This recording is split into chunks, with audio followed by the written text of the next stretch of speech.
melanjutkan pembelajaran yang sebelumnya. Kalian sudah belajar mengenai ciri-ciri pada siang hari dan juga malam hari. Hari ini kita akan belajar masih masuk dalam tema yang ke-8, subtema yang pertama. Nah, anak-anak, kalian bisa lihat juga ya di pulpena 1D kamu. Anak-anak, kita sudah mengenal ciri-ciri dan suasana pada siang hari dan juga malam hari. Sekarang kita mau tahu, ternyata dalam seharian itu waktu tidak hanya ada siang hari dan juga malam hari, tetapi yang pertama kalian akan bertemu dulu dengan pagi hari, lalu yang kedua baru siang hari, lalu yang ketiga sore hari, dan yang keempat malam hari. Nah, di setiap waktu yang berbeda, kegiatan kalian juga pasti berbeda kan? Kita mau lihat ya kegiatan apa saja yang bisa kita lakukan. Yang pertama, di pagi hari. Di pagi hari, kita mungkin baru bangun tidur. Jadi kegiatan yang bisa kita lakukan di pagi hari adalah bangun tidur. Setelah itu mungkin kalian bisa mandi, kalian bisa sikat gigi atau menggosok gigi, kalian bisa terakhir pamit untuk berangkat ke sekolah. Lalu ketika siang hari, pastinya kalian sudah pulang dari sekolah. Dan ketika siang hari setelah kalian udah ganti pakaian rumah, kalian bisa bermain bersama dengan teman-teman kalian. Kalian mungkin bisa bermain di lapangan atau mungkin kalian bisa bermain di taman. Lalu yang ketiga, pada saat sore hari, kegiatan apa yang bisa kita lakukan? Ketika sore hari, mungkin kamu bisa olahraga sore. Atau setelah olahraga, setelah melakukan aktivitas di luar, kalian bisa mandi sore. Lalu ketika sore pun kalian juga bisa mengulang pelajaran yang sudah dipelajari di sekolah. Dan ketika malam hari, apa yang bisa kita lakukan?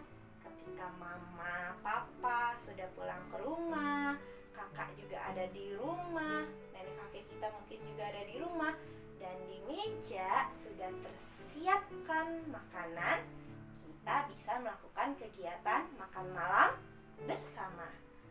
Dan apalagi yang bisa kita lakukan? Kita mungkin bisa berdoa malam sebelum tidur, atau kita juga bisa tidur malam untuk beristirahat ketika sudah malam hari. Nah, anak-anak, itu kegiatan yang bisa kita lakukan.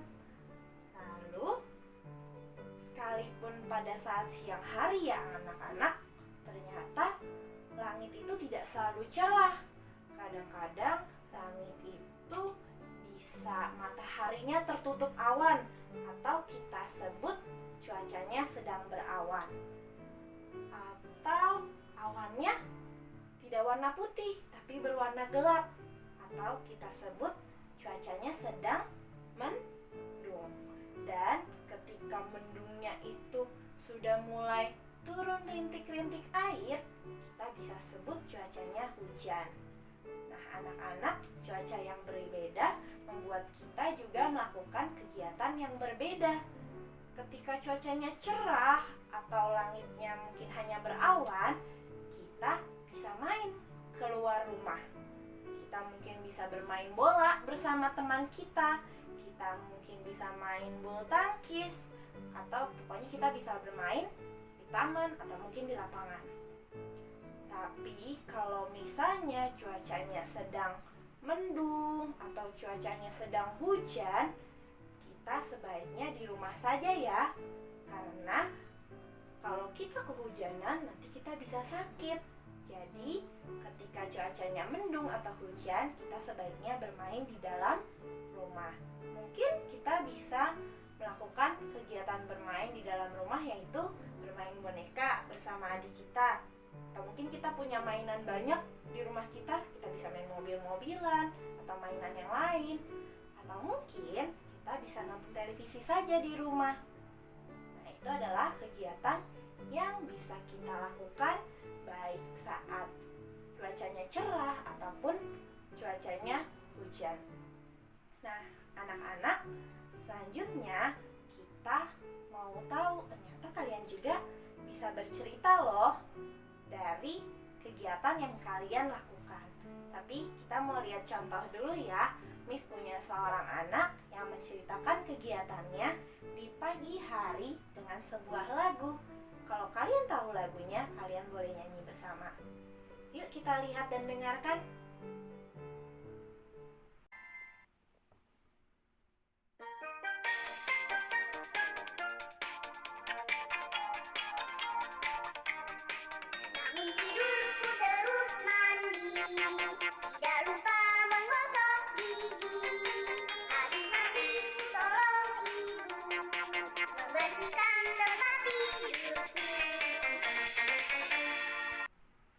Anak-anak, cerita anak tadi bagus ya, dia bercerita dalam bentuk lagu.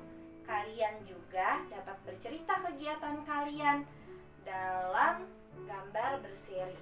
Kalian bisa coba belajar dulu untuk menggambarkan gambar-gambar berseri ini. Gambar berseri itu adalah gambar yang punya kelanjutannya. Jadi gambar yang satu dengan gambar yang kedua itu lanjutan cerita. Nah, sebelum kalian menyusun gambar itu dan menyusun cerita dalam sebuah gambar berseri, ada 3 hal yang mesti kalian perhatikan. Yang pertama, kalian harus lihat dulu semua gambarnya. Gambar yang pertama, gambar yang kedua, gambar yang ketiga, gambar yang keempat. Mana kira-kira yang urutan pertama, kedua, ketiga, dan keempat. Kalian lihat dulu, disusun baik-baik gambarnya. Lalu yang kedua, ketika gambarnya sudah disusun dengan baik, kalian setiap gambarnya itu dibuat kalimat yang sesuai dengan gambar. Gambar yang pertama, kalian buat kalimatnya. Gambar yang kedua, kalian buat kalimatnya. Gambar ketiga, kalian buat kalimatnya. Begitu seterusnya sampai selesai. Lalu yang ketiga, setelah kalimatnya sudah dibuat masing-masing, kalian rangkai atau susun jadi suatu cerita yang padu atau cerita yang nyambung kalimatnya satu dengan yang lainnya. Nah, anak-anak, kalian sudah tahu kan caranya? Yuk kita coba. Miss punya gambar-gambar ini. Diperhatikan baik-baik gambarnya. Kira-kira kalimat apa yang bisa kalian buat di masing-masing gambar? Sudah bisa merangkainya? Dicoba? Nah, lalu susunlah jadi sebuah cerita. Lalu, apakah cerita kalian sama seperti yang Miss buat? Kalau sama, berarti kalian sudah bisa membuat cerita dari gambar yang berseri. Tapi kalau belum, kalian bisa belajar dengan baik lagi di rumah. Latihan terus untuk bisa membuat cerita dari gambar yang berseri. Kalian bisa belajar dan lihat lagi dari buku pena 1D kalian. Nah, anak-anak, pelajaran kita sampai di sini ya. Kita sudah selesai, kita sudah belajar bagaimana cara membuat kalimat dengan gambar yang berseri. Bagaimana membuat ceritanya. Nanti kalian juga bisa membuat cerita kalian sendiri di rumah. Nah, anak-anak, Miss bersyukur sekali kalian masih selalu belajar dengan semangat. Miss berdoa keadaan ini semakin baik ya, sehingga kita nanti bisa bertemu secepatnya di sekolah. Dan anak-anak, Miss bersyukur kalian bisa belajar dengan baik. Semoga pelajaran hari ini dapat kamu ingat terus ya. Terima kasih sudah memperhatikan. Tuhan Yesus memberkatimu.